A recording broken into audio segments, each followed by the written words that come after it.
Evening 4 అవుతుందంటే ఏదో ఒక స్నాక్ తినాలి కదా. సో ఇప్పుడైతే మనం పిజ్జా చేసుకుందాం. పిజ్జా బేస్ తెచ్చుకున్నాం అనమాట. ఇది 0 మైదా పిజ్జా బేస్, మైదా ఏరిలో. సో ఇదైతే హ్యాండ్ మేడ్ అంటే హోమ్ మేడ్ పిజ్జా సాస్. ఇది ఒక స్పూన్ వేసేసుకుందాము.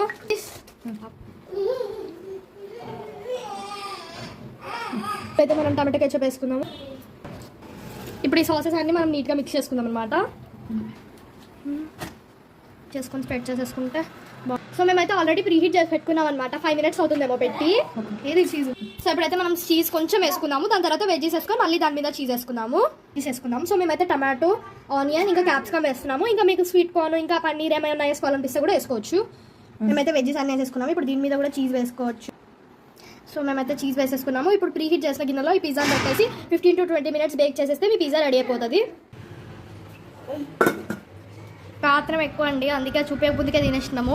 టేస్ట్ అయితే ఎలా ఉందో ఇప్పుడు మా పనిక చెప్తుంది. ఎలా ఉంది పనిక టేస్ట్? సూపర్.